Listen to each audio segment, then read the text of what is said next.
동안이의 흥행 요인을 한번 짚어봤습니다. 2강 때는 원작 소설 도가니와 영화 도가니를 비교하면서 소설과 영화의 차이, 문학과 영화의 차이 등에 대해서 한번 생각해보는 이런 시간을 갖도록 하겠습니다. 제가 간단히 말씀을 드렸습니다만은 원작 소설 도가니는 2008년 11월부터 2009년 5월까지 종합 포털 사이트 다음에서 6개월 동안 연재되었습니다.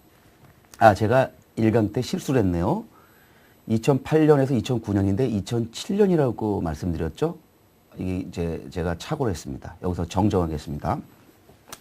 2008년 11월부터 6개월 동안 연재됐는데 말씀드렸듯이 조회수는 1,100만 회를 기록했다고 합니다. 그리고 책은 2009년 6월에 출간됐습니다.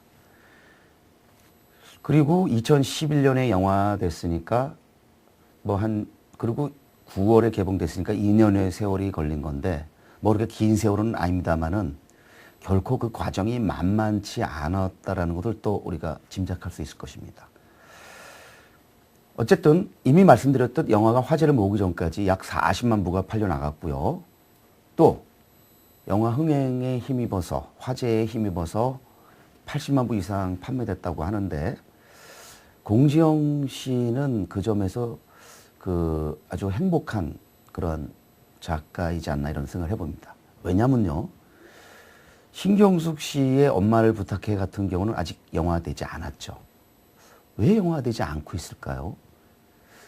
여기서 구체적인 이유를 말씀드리지는 않겠습니다만은 도가니보다 영화되기에 적합하지 않아서일까요? 그렇지는 않을 겁니다. 언젠가는 또 엄마를 부탁해가 영화화 될 수도 있을 텐데 우리가 공지영 씨를 이렇게 떠올리면 영화와 연관해서 떠올려 보면 우리들의 행복한 시간을 끄집어낼 수 있지 않을까 싶어요. 송혜성 감독이 연출한 강동원, 이나영 씨가 주연했던 우리들의 행복한 시간 2006년 개봉작이죠. 이 영화가 바로 2005년에 초판이 나왔던 공지영 씨의 원작 소설인 우리들의 행복한 시간을 영화한 경우죠. 자, 그러면은 공지영 씨의 소설을 영화하면 다 됐을까요? 그렇지 않습니다. 공지영 씨의 대표적 소설 중에 하나가 무소의 뿔로 혼자가라는 소설이 있습니다. 90년대 초반에 나온 소설입니다. 이 소설이 95년도에 오배영철 감독에 의해서 영화된 적이 있었는데요. 강수현 씨, 심혜진 씨가 나왔죠. 그 영화 흥행에 처절히 실패했습니다. 비평적으로도 아무런 성공을 거두지 못했습니다. 그래서 여러분 놀라지 마세요. 베스트셀러는 영화하면 다 성공하는 줄 아실지 모르지만 그렇지 않습니다. 90년대는 대개의 경우 거의 다 실패했습니다. 제 기억으로는요. 우리들의 행복한 시간, 공지영 씨의 우리들의 행복한 시간이 영화되기 전까지 많은 경우 실패했습니다. 우리가 한국 영화사에 기록되는 많은 영화들은 베스트셀러를 영화한 경우가 적지 않습니다. 당장 떠오르는 예가 이장호 감독의 별들의 고향이죠. 1970년대 가장 큰 성공을 거뒀던 영화죠. 그 영화는 최인호 소설가가 썼던 조선일보 연재 인기 소설을 영화한 경우죠. 또 가령 정비석 선생이 1950년대에 써서 센세이션을 일으켰던 자해부인 같은 경우도 한흥모 감독에 의해서 영화돼서 50년대를 대표하는 한국 영화로 기록되어 있습니다. 이런 사례들이 심심치 않게 많습니다만은 여러분 대부분의 경우 베스트셀러 소설을 영화한 경우 실패한 사례들이 훨씬 많습니다. 그래서 우리들의 행복한 시간, 이 2000대 중반 이전까지는 베스트셀러가 그렇게 영화된 경우 많지 않았고 돼도 성공한 사례 거의 없습니다. 그런데 우리들의 행복한 시간이 큰 성공을 거두면서 그 이후에 베스트셀러의 영화가 본격화됩니다. 그 결과로 나오는 게 완득이와 도가니 이런 영화들입니다. 여러분 요즘 명확하게 기억을 해두시고요. 뭐 혹시 기회가 되면은 나중에 한국에서 어떤 베스트셀러가 어떤 식으로 영화됐고 어떤 영화가 성공을 거뒀고 하는 그런 내용에 대해서 뭐 원고 형태로든 아니면 강의 형태로든 여러분에게 들려드릴 수 있지 않을까 이렇게 기대를 해봅니다. 자, 좀 더 소설에 대해서 깊이 들어가 보도록 하겠습니다. 이 소설 도가니는 이미 말씀드렸듯 광주광역시 청각장애 특수학교 광주인하학교에서 실제로 일어난 장애학생 성폭행 사건을 소재로 다뤘습니다. 실제 사건에서는 2000년부터 2004년까지 그 인하학교에서 8명 이상의 장애학생들에게 성폭력이 상습적으로 자행되었다고 합니다. 가해자는 학교 설립자의 아들인 교장이고 그 쌍둥이 형제인 행정실장입니다. 이강석, 이강복이죠. 그 영화 속에 그 쌍둥이 배우, 쌍둥이 연기를 그 1인 2역인지 그 쌍둥이 그 배우인지 저는 아직 파악을 못했습니다만은 너무 기가 막히게 연기를 해대는데 이분들이 그렇게 마음고생을 많이 하고 있다라고 하더라고요. 왜냐면 그 자식들이 자기 아버지가 그런 역을 맡았는데 현실과 영화를 구분 못하고 아버지를 원망의 눈으로 바라보고 해서 마음고생을 계속 많이 받았다고 하던데 지금은 어떨지 모르겠습니다. 그 상처가 많이 치유됐기를 바랍니다. 그리고 또 다수의 교직원들이 바로 그 가해자였죠.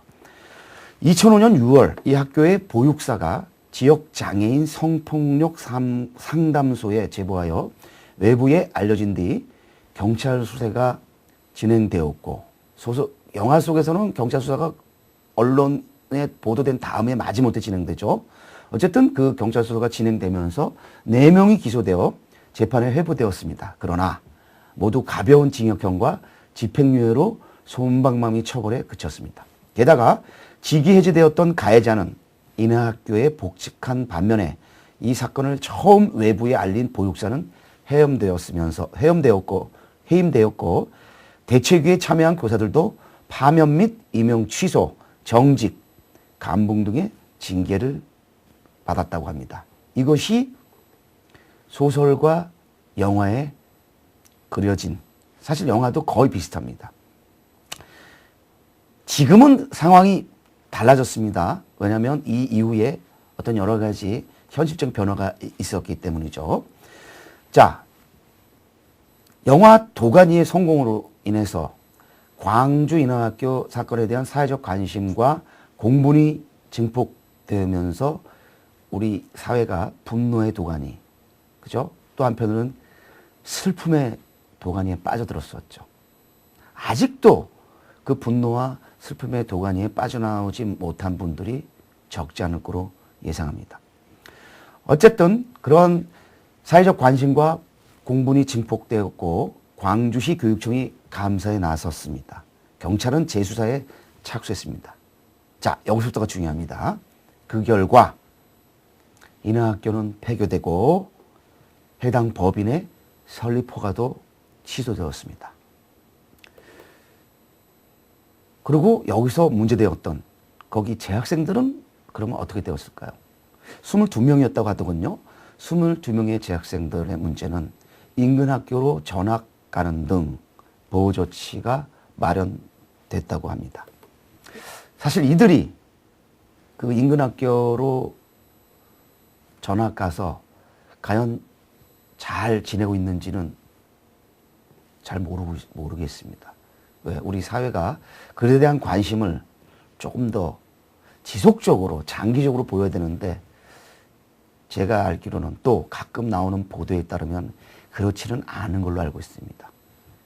그런 점에서 감히 이 강의가 또 한번 두루 여러분의 관심이 그들에 대한 또 다른 관심의 계기가 되기를 감히 소망합니다.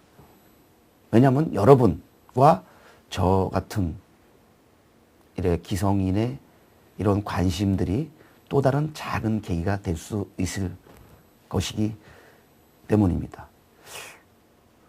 어떤 보도를 보니까요, 이 도가니의 성공 이후에도 청각장애인 또 시각장애인들이 영화를 볼 수 있는 여건은 여전히 미약하고 전체 그런 장애인들의 약 10% 정도밖에 영화를 볼 수 없다라는 그런 보도가 있더군요. 그러면서 그 관계자들이 그 어떤 대책을 마련해달라고 촉구하는 그런 기사를 봤었는데요. 사실 이 영화가 일으킨 이 변화가, 사회적 변화가 기대만큼 그렇게 지속적이거나 결정적이지 않다는 것을 보여주는 한 일이지 않나 이런 생각을 해봅니다. 그런데 여러분, 이 영화가 일으킨 변화 결코 무시할 수 없는 아주 소중한 변화입니다. 무엇보다 개정론이 15년 만에 사회복지사업법 개정안이 2011년 12월 말 국회 본회의에서 통과됐죠. 이 사회복지사업법은 지난 27년에도 제기돼 있었는데 그다음 한나라당과 종교단체의 반대로 무산되었던 적이 있다고 합니다. 그런데 도가니 이후 이 사회적 여론이 들끓으면서 그런 무산 그리고 개정론이 15년 만에 사회복지법 개정안이 국회를 통과했다고 합니다. 아마 이것이 이 도가니가 가져온 가장 큰 변화이지 않나 이런 생각을 해봅니다. 이렇듯 이미 잊혀졌던 사건이 영화의 힘을 빌어서 다시 한번 거대한 여론을 불러일으켰고 결국 실질적인 법 개정까지 이루는 데 나아갔는데 제가 기억하로는 이런 사례는 없는 걸로 알고 있습니다. 외국의 경우는 종종 있습니다만은 한국의 경우는 한 편의 영화가 이런 식의 구체적 법 개정까지 이끌어낸 적이 있는, 저는 모릅니다. 그 사례를. 혹시 여러분이 있다면 저한테 거꾸로 알려주시기를 바랍니다. 제가 모른다는 것은 제가 영화를 구체적으로 본격적으로 공부하기 시작한 1980년대 초 이후로 지난 30여 년간을 말씀드리는 겁니다. 그 전에는 뭐 있을 수 있겠지만 제가 아는 바로는 없습니다. 자, 물론 그러면 도가니 이전에는 도가니처럼 이렇게 사회 여론을 환기시킨 영화가 도가니밖에 없었나요? 그건 아니죠. 도가니 이전에도 그 영화는 종종 그 사회 여론을 환기시켰었죠. 2000년대를 거치면서 일련의 영화들이 그랬습니다. 그래서 그런 영화들을 이른바 그 사회성 영화라고 우리가 칭할 수 있을 텐데요. 한국 영화의 그 몇몇 사례를 한번 들어보도록 하겠습니다. 근원 목소리가 떠오릅니다. 너는 내 운명의 그 감독이죠. 박진표 감독이 만들었던 근원 목소리. 이 영화는 이형옥은 유괴 사건을 극화한 것이죠.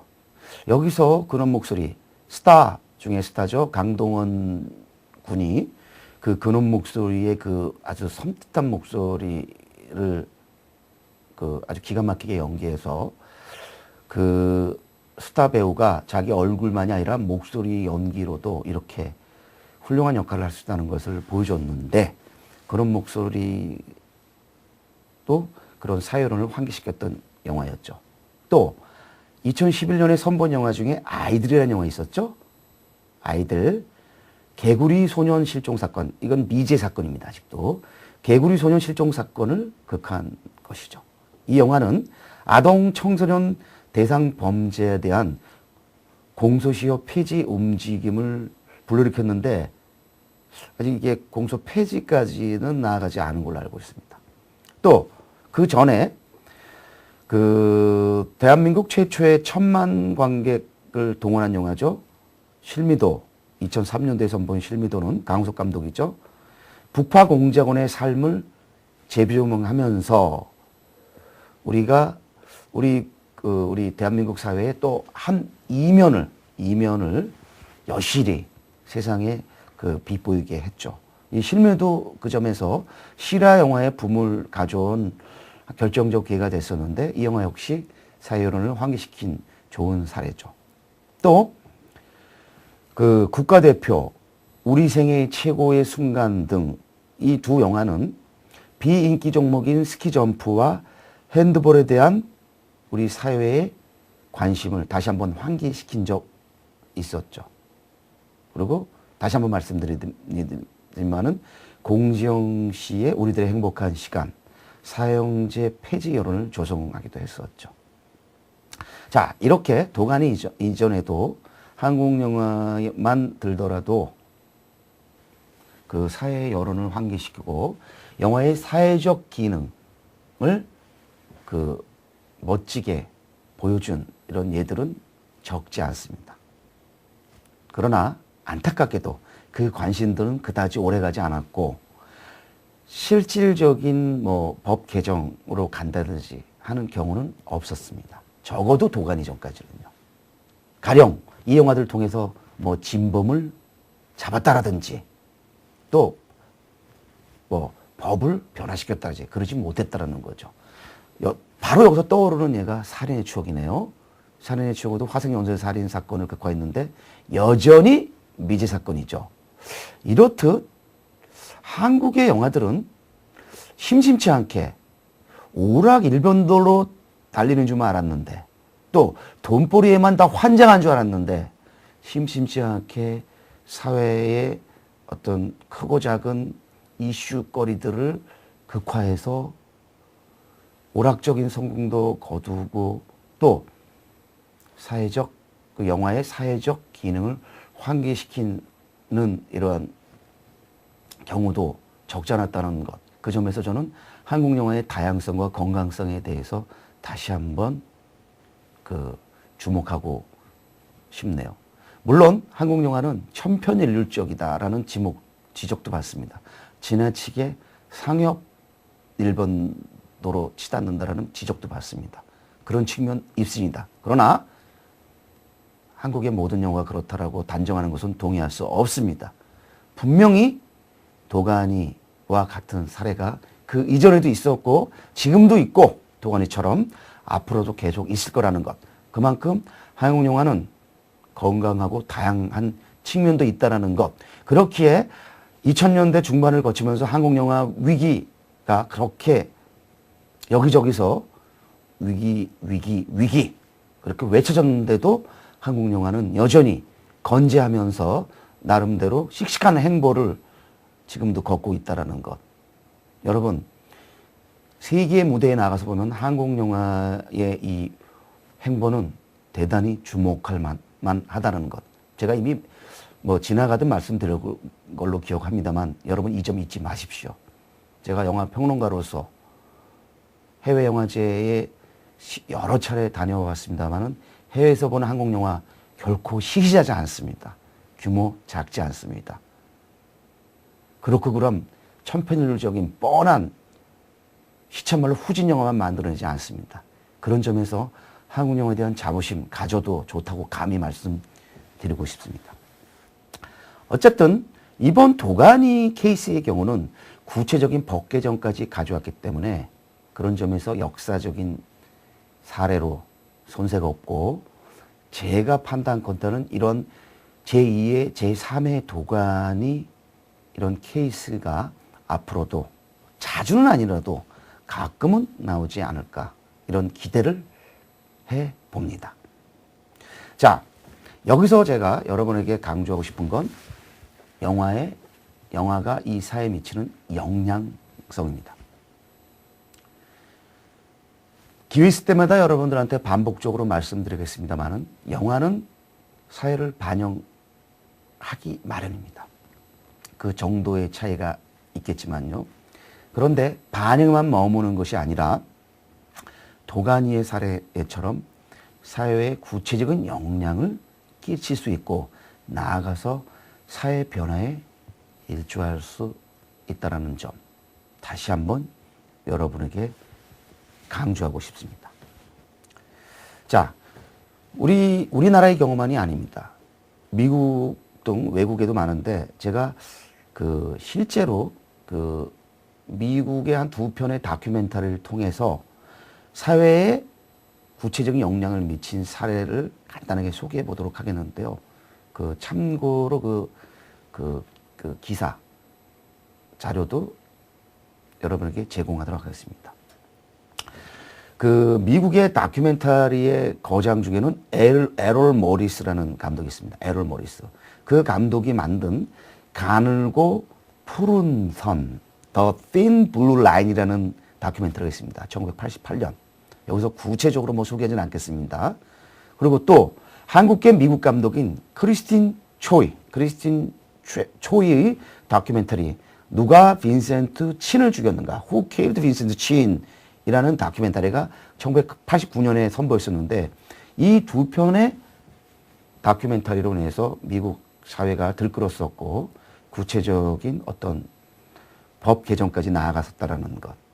그래서 제가 이 두 편의 사례를 간단히 소개하는 것은 이 두 편의 영화 이 사례를 소개한 기사를 여러분들한테 구체적으로 제시하기 위해서입니다. 그 기사를 여러분이 읽어보면 도가니와 같은 이러한 그 사례들을 여러분이 미국에서도 만날 수 있다는 것 특별히 말씀드리고 싶고요. 이쯤에서 이제 영화와 소설의 차이에 대해서 또 소설 도가니와 영화 도가니의 차이에 대해서 간단히 말씀드려야 되지 않을까 싶습니다. 이쯤에서 영화 장면을 한번 좀 같이 보시면 어떨까 싶은데요. 이 영화에서 아주 소설과 영화에서 감동적인 대목이 있는데 법정 장면에서 그 장애를 앓고 있는 그 연두라는 소녀가 그 법정 재판을 받으면서 변호사의 그 가해자들의 변호사의 추궁에 의해서 청각장애이면서 어떻게 음악을 들을 수 있느냐. 그러면서 그 실험하는 그런 대목이 나옵니다. 사실 소설 속에서 그 실험 장면은 정말 극적으로 굉장히 드라마틱뿐만 아니라 쾌감을 불러일으키는 아주 감동적인 장면인데 영화 역시 마찬가지이죠. 이 대목은 영화 소설이 아주 비슷한 경우이고 아마 그 대목을 보면서 많은 관객들이 이 보기 어려운 이 영화에서 일말의 안도감과 그런 또 아주 쾌감을 느꼈을 거라고 봅니다. 한번 그 대목을 같이 한번 보시도록 할까요? 연두양은 청각장애인입니다. 그런데 음악 소리를 듣다니 청각장애가 음악 소리를 따라갔다고 합니다. 음악 소리를 따라갔더니 교장 선생님이 친구를 성폭행하고 있었다고 합니다. 존경하는 재판장님, 이 얼마나 황당한 주장입니까? 이런 말도 안 되는 거짓말을 지어내서 거짓말이 아니랍니다. 분명히 희미한 음악 소리를 들었답니다. 조성모의 노래라고. 증인은 청각장애합니다. 그런데도 노래 소리가 들렸단 말입니까? 네. 연두양, 지금부터 정말 음악을 들을 수 있는지 실험하겠습니다. 음악이 들리면 손을 들어주시기 바랍니다.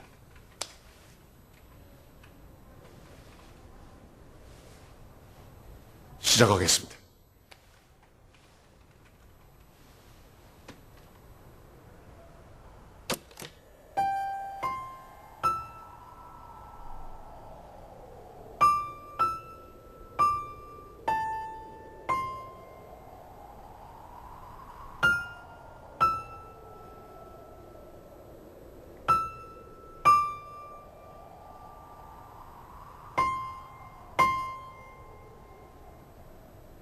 내 속엔 내가 너무도 많아. 당신의 쉴 곳 없네. 내 속엔 헛된 바램들 당신의 변할 것 없네. 내 속엔 내가 어쩔 수 없는 어둠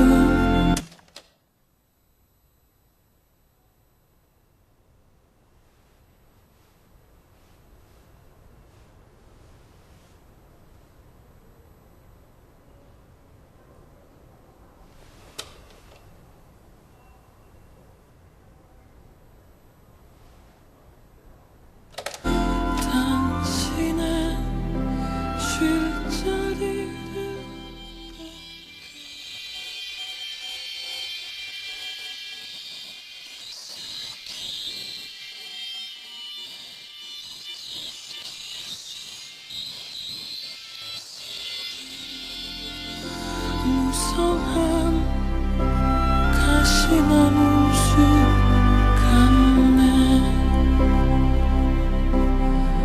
바람만 증인의 진술을 인정합니다.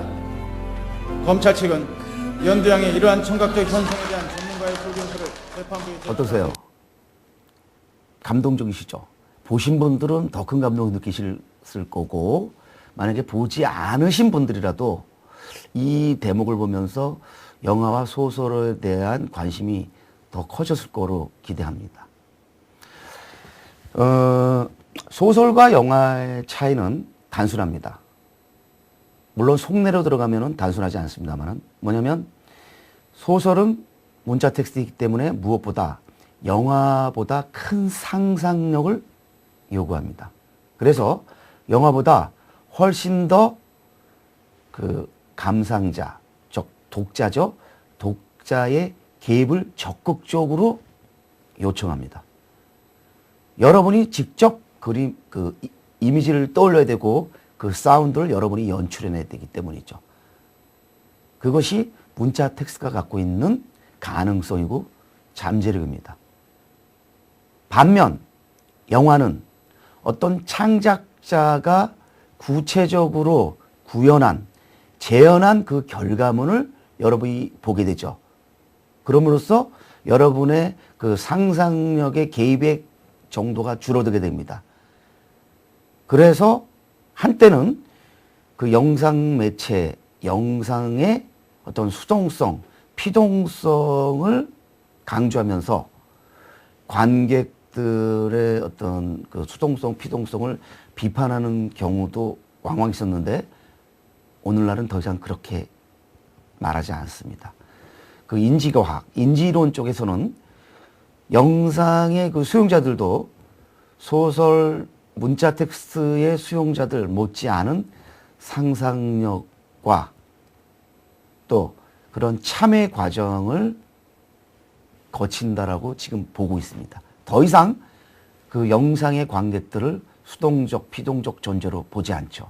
그래서 관객의 문제를 그저 포지션, 입장, 위치로서 보지 않고 구체적으로 피와 뼈와 살과 자기의 개성, 정체성을 다 가진 개개의 관객으로 보죠. 이것이 바로 실제하는 관객으로서의 그 관객의 의미입니다. 어쨌든 그러한 영상 관객은 창작자가 제시한 영상물을 보면서 본인이 판단을 내립니다. 그 판단에 만약에 그 판단의 강도가 또 정도가 셀 때 또 높을 때 그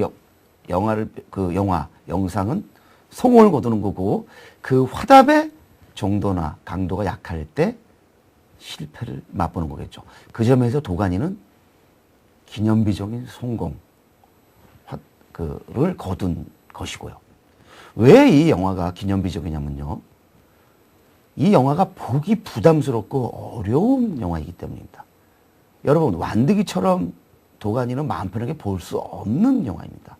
최종병기 활처럼, 써니처럼, 또 조선 명탐정처럼 즐겁게 볼 수 있는 영화가 아닙니다. 이 영화는 2번, 3번 볼 수 있는 영화가 아닙니다.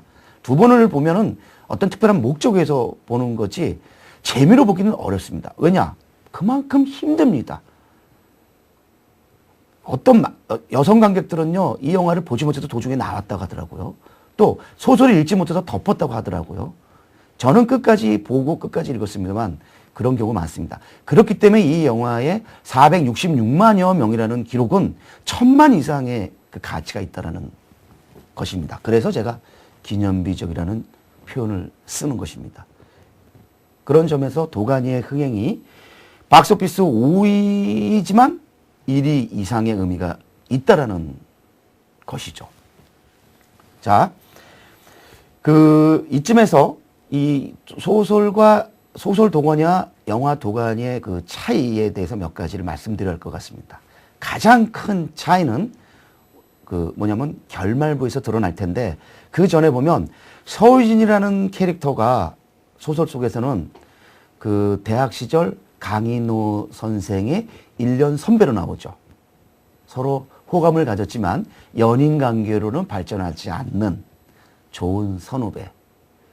그리고 10년의 세월이 지나서 사회에서 만났는데, 무진에서 하필이면 만나는데, 기간제 교사로 그 무진의 그 자해학원을 오게 된 강인호와 거기 무진 인권운동센터에서 간사를 하는 서유진이 만나면서 벌어지는 이야기인데, 두 사람은 선후배였지만 영화에서는 아니죠. 영화에서는 정유미 씨가 분한 그 간사보다는 그 공유 씨가 연기한 그 강인호 선생이 더 나이가 있고 그 둘은 전혀 모르는 관계로 나오죠. 그래서 어느 것이 더 재밌는지는 모르겠습니다. 그래서 소설 속에 그 포진되어 있는 멜로적 요소가 영화에는 거의 없죠. 영화에는 황도혁 감독 이 영화 각색이든 이 연출 과정에서 결코 멜로적 요소로 나아가지 않습니다. 저는 이 요인도 이 도가니의 좋은 흥행 성공 요인이라고 보고 있습니다. 왜냐하면은 일반적으로는 멜로 요소가 플러스되기 마련인데, 이 영화가 갖고 있는 어떤 사회고발적 메시지라는 측면에서 봤을 때는 그 멜로 요소는 시쳇말로 영화를 김세게 할 수 있었을 겁니다. 그런 점에서 각색자, 감독은 이 영화의 멜로 요소를, 그 소설의 멜로 요소를 아주 배제시키면서 영화의 집중력을 좀 더 강화시키지 않았나, 이런 생각을 해봅니다. 제가 여기서 결정적 차이는 원작이라고 했습니다. 아니, 결말부라고 말씀드렸습니다. 그 이유는 원작 소설에 비해서 영화는 조금 더 긍정적이고 희망적이죠. 재판 결과 대부분의 그 뭐 교장 그 학생실장 다 학생실장이죠. 그 가해자들 집행유예로 풀려납니다. 그 이후에 소설에서 보면은 강인호는 그 가족, 특히 처의 권위에 못 미쳐서 그 이후에 어떤 투쟁을 포기합니다. 그리고 그냥 일반 소심한 가부장, 그러니까 가장으로서의 삶으로 복귀하죠. 그는 더 이상 그 소설 속에서 그 많은 장애 학생들의 그 현실 앞에서 다짐하고 있습니다만, 그 다짐을 자기의 삶으로 지속시키지 못하고 타협의 삶을 살아가는 존재로 그려집니다. 그만큼 공지영 씨는 우리가 그 가족 이데올로기 앞에서, 또 가족의 그 현실 앞에서 그 개인의 자유로운 선택이 현실적으로 얼마나 불가능한가를 아주 사실적으로 제시합니다. 그러나 영화 속 그 선생인 강인호 선생은 보다 긍정적인 비전을 가지고 나아가는 존재로 그려집니다. 저는 이것이 영화와 그 문학가의 큰 차이라고 봅니다. 그 이유는 뭐냐면, 영화는 보다 더 많은 대중을 대상으로 하기 때문에 그 소설의 그 리얼리티, 소설의 사실성을 무시하지 않으면서도 좀 더 긍정적인 비전을 배시하는 이른바 해피엔딩적인 그런 요소를 적절히 선택하는 것이 저는 바람직하다고 보고 있습니다. 저는 이렇게 봅니다. 영화처럼 그렇게 철저하게 현실적으로, 사실주의적으로, 또 암울하게 결말을 맺었더라면 저는 영화는 지금보다는 조금 덜 흥행에 성공했을 거라고 봅니다. 그 점에서 영화는 좀 더 어떤 현실적인 선택을 했고, 그것이 타협이든 타협이 아니든 저는 바람직한 선택이었다고 보는 입장입니다. 그 점에서 우리 공유 씨가 분한 강인호 선생의 그 다무진 입 모양새가 지금도 저는 강한 이미지로 머물러 있습니다. 이러한 강한 이미지, 강인호 하면 자연스럽게 공유를 떠올릴 텐데, 그 공유 씨의 그러한 강한 이미지, 그리고 서유진 하면은 여러분들은 자연스럽게 정유진 씨의 아주 그 당돌한 거침없는 그런 이미지를 떠올릴 텐데, 이것이 문학이 선사할 수 없는 영상 테스트만의 어떤 힘이지 않을까 이런 생각을 해봅니다. 자, 이제 2강 마무리해야 될 시점인데요. 여러분들한테 이 점에서 다시 한번 강조하고 싶습니다. 뭐냐면요. 영화와 소설, 원작을 비교할 때 어느 한쪽에 입각해서 다른 한쪽을 판단하면서 잘잘못을 말하고 우열을 말하면 안 된다는 겁니다. 본인이 아무리 원작 소설에 큰 감동을 받았다 할지라도 원작 소설의 감동을 고스란히 영화에서 바라는 것은 과욕입니다. 또 영화에서 요즘은 어떤 영화가 성공을 거두면 거꾸로 그 영화가 소설로 바뀌는 경우도 있죠. 그 경우 뭐 영화에 감동했다고 소설이 영화보다 뭐 못하다 이렇게 함부로 단정해서는 곤란하다는 겁니다. 왜냐하면 영화는 영화만의 속성이 있고 문학은 문학만의 속성이 있기 때문입니다.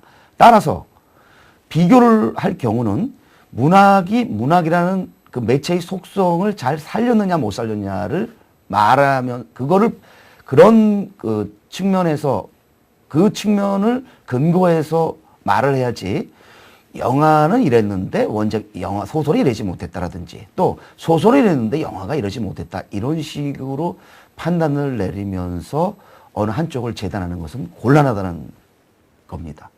그리고 다시 한번 말씀드리지만 각색은 충실한 각색만이 있는 것이 아니고 느슨하고 자유로운 각색이 있고 또 창의적이고 비판적 과정을 거치기 때문에 어느 한쪽 그 매체를 근거로 다른 쪽 매체를 함부로 단죄하거나 재단해서는 안 된다는 점 저는 이 자리에서 특별히 강조하고 싶습니다. 자, 원작을 영화한 케이스 중에 떠오르는 예들은 뭐 적지 않습니다. 가령 당장 떠오르는 예는 그 더 리더 같은 경우죠. 그리고 더 리더는 그 베르나르트 블링크의 그 원작 소설도 기가 막힙니다. 또 스티븐 달드리 감독이 연기한 케이트 윈슬렛의 연기가 정말 출중했죠. 그 영화도 뛰어납니다. 영화가 더 뛰어나는가 소설이 더 뛰어난가 그것은 더 소설을 좋아할 수도 있고 영화를 더 좋아할 수도 있습니다. 그러나 소설은 소설만의 재미를 잘 살렸고 또 영화는 영화만의 재미를 잘 살린 그런 두 아주 훌륭한 케이스이기 때문에 소설에 감동을 받았다고 해서 예를 들면 영화 더 리더가 뭐 잘못 영화됐다라고 말하는 것 제가 볼 때 그거는 별로 바람직한 선택이 아닐 것 같고요. 케이트 윈슬렛의 연기에 아무리 큰 감동을 받았다 할지라도 그 베르나르트 블링크의 원작 소설을 영화에 입각해서 뭐 영화 같은 그런 재미가 없다라고 말하는 것도 곤란하지 않을까 이런 생각을 해봅니다. 제가 뭐 여러 번 여기서 뭐 그 이 자리에서 그 영화 더 리더를 소개하진 않겠습니다만은 참고로 만약에 슬립이 뭐 일부 제공이 된다면 한번 보시고 소설과 영화를 한번 또 같이 보시면서 원작의 재미도 느끼시고 영화의 재미도 한번 느껴보기를 권합니다. 자, 2강 마무리하면서 제가 그 교재로 소개했던 그 2012 작가가 선정한 오늘의 영화의 그 도가니 원고의 일부를 소개하도록 하겠습니다. 자, 이 도가니는 2011년 개봉된 영화 중에 그 이 도서출판 작가의 그 선정위원들 100명에 가까운 선정위원들에 의해서 베스트 10 한국 영화 중 한 편으로 그 뽑혔는데요. 여기 추천 사유를 보면 주로 이 영화의 어떤 시대성과 연관해서 많이 그 추천을 했다는 것을 알 수 있습니다. 자, 영화가 무엇을 할 수 있는지를 보여준 사회적 약자에 대한 관심을 고조시켰다. 또 영화의 현상의 반영을 넘어 현실을 견인하는 영화의 힘. 그렇죠? 제가 여기서 반영과 역량을 얘기했는데 이 추천인은 그 영화를 견인하는, 현실을 경인하는 영화의 힘을 특별히 강조했습니다. 또 영화가 사회에 미치는 영향력을 보여준 영화. 또 그 올해 만들어진 영화들 중에, 즉 2011년 만들어진 영화들 중에 가장 강렬한 메시지가 담겨 있다. 가장 강렬한 사회적 메시지가 담겨 있다라는 측면에서 도가니는 그 어떤 영화 못지않은 중요한 영화라는 의미겠죠. 또 때로 영화는 현실에서 은폐된 추악함을 폭로함으로써 사회 변화를 위한 도구의 역할을 하기도 한다. 공부를 일으키는 힘은 실제 사건에 있지만 영화는 충실히 이를 전했으며 보기 드문 사회적 파장을 일으켰다. 자, 여러분 이런 추천의 사례를 보면서 도가니는 그 많은 그 평자들에게 그 영화에 담고 있는 사회성을 통해서 크고 작은 반향을 불러일으켰다는 것을 여러분이 알 수 있을 것입니다.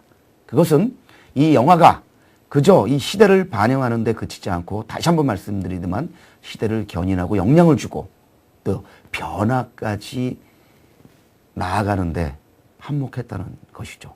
이것이 바로 영화가 가질 수 있는 사회적 환기 기능이고 영화가 지니는 시대성일 것입니다. 그런 점에서 도가니는 영화의 시대성과 연관해서 아마 한국 영화 역사에, 나아가서 세계 영화 역사에 아주 좋은 사례로 평가받을 수 있지 않을까 싶고요. 이 영화의 평자가 쓴 그 단평의 일부를 간단하게 소개하고 이 강 마무리 짓도록 하겠습니다. 이 평자는 이런 말을 했습니다. 영화는 참혹하지만 영화 밖으로는 세상을 바꾸는 영화의 힘을 강력히 이끌어냈다고 평했습니다.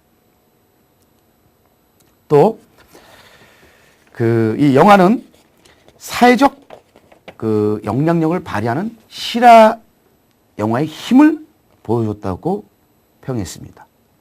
그러면서 이 평자는 실제로 자기 6학년, 지금 2011년 당시 초등학교 고학년인 그 아들이 실제 장애를 앓고 있는데, 그 실제 그래서인지 이 영화를 그저 한 편의 영화로만 볼 수 없었다라는 것을 강조하면서 이 영화의 특별한 한 장면을 지목하면서 이 영화를 평가합니다. 영화의 외형적 성과보다 우리가 잊고 산 영화 속 성과는 탁월했다고 평자는 말합니다. 관객마다 시각은 다르겠지만 필자는 영화를 보는 내내 이 한 장면을 떠날 수 없었다고도 고백합니다. 뼛속까지 흡인력 있는 그 순간은 다름 아닌 교실 안에서의 풍경이었다고 말합니다. 미술 수업이었습니다. 친구의 얼굴을 서로 그려주는 장면이었습니다. 청각장애 아동 진유리는 그려야 할 대상의 친구가 없습니다. 이를 발견한 담임 선생 강인호는 진유리 앞에 앉습니다. 그리고 수화를 합니다. 연두 아파서 못 나갔어. 진유리는 시무룩한 표정으로 고개를 숙입니다. 넌 선생님을 그려. 선생님이 널 그려줄게. 그러나 진유리는 고개를 흔들고 맙니다. 이를 치근하게 바라보는 선생이 왜 싫어? 그러자 진유리가 얼굴을 만지며 수화합니다. 멍이랑 상처랑. 자기 얼굴에 나와 있는 몸에 나 있는 상처 때문에 자기 얼굴이 이쁘게 나오지 않을까 봐 자기가 좋아하는 선생님이 자기 그림이 그리는 것을 좀 주저하는 거죠. 진유리의 얼굴이 클로즈업 됩니다. 아이의 얼굴에는 멍 자국과 상처가 선연합니다. 그러자 강렬 선생이 말합니다. 걱정하지 마. 예쁘게 그려줄게. 선생이 다독입니다. 한참 뒤 선생이 그려진 스케치북을 든 진유리는 예쁘게 그려진 자신의 얼굴 너머로 한박 웃음을 터뜨립니다. 너무나 환한 얼굴입니다. 자, 여러분, 이 대목은 소설에는 없습니다. 소설에는 구체적으로 미술 수업 이 장면 없습니다. 그런데 이 영화는 제가 아까 창의적, 비판적으로 각색했다고 했죠? 창의적으로 그림을 통해서, 영화가 영상 매체이니까 문자 텍스트가 선사할 수 없는 그런 영상성을 더 강조하기 위해서 미술 수업이라는 설정을 통해서 이런 감동적 대목을 연출하는데, 이 장면에 특별히 이 평자는 감동을 받고 이 대목을 이렇게 구체적으로 상술했습니다. 그러면서 이 평자는 이렇게 말합니다. 이 아이 다른 아이들과 똑같은 웃음, 똑같은 정서를 발견한다. 그리고 이렇게 말합니다. 장애아동이나 일반 아동이 그 근본이 똑같음에 있는데 우리 사회는 다르다고 말하고 다르게 대한다. 우리 사회는 기본적으로 장애에 대한 배려가 없다. 장애 아동을 학대한 일은 죄악시하면서 장애에 대한 기본적인 교육과 대처하는 자세는 아는 바가 없다. 장애가 무엇인지 모르는 사회라는 것이다. 이 또한 이 영화의 힘이자 발견이다. 여러분, 이 대목은 이 평자가 쓴 이 리뷰가 그저 한 편의 영화의 리뷰에 머물지 않는다는 걸 보여준 강한 울림을 담고 있는 외침입니다. 자기 아들이 장애아인 아버지의 포효입니다. 저는 이 대목을 읽으면서 사실은 가슴이 멍해지는 것을 느꼈습니다. 여러분도 저와 같은 그런 가슴 멍함을 느낄 거라고 보는데 저희들이 갖는 어떤 이런 장애에 대한 관심부터 필요하지 않을까 이런 생각을 해보고요. 그런 점에서 새삼 영화에서 시대를 읽는 이 수업이 얼마나 소중한가 다시 한번 환기하게 됩니다. 여러분, 제가 이 장면을 구체적으로 같이 보진 않습니다만은 제가 별도로 참고 자료로 제시해 놓을 테니 이 미술 수업 장면과 그리고 마지막 결말부의 장면 한번 보시길 권합니다. 그리고 영화를 보지 않으신 분들은 이 영화를 찾아서 보시기를 바랍니다. 다시 한번 말씀드립니다. 굿 다운로드여야 합니다. DVD를 사시지 않으시다면요. 자, 여러분, 다음 6차 시에는 써니를 통해서 우리가 영화의 시대성을 특별히 복고라는 관점에서 한번 짚어보도록 할까 하는데요. 물론 복고만은 아닙니다. 복고를 중심으로 해서 영화와 음악의 관계까지 짚어보는 이런 시간을 갖도록 하겠습니다. 고맙습니다.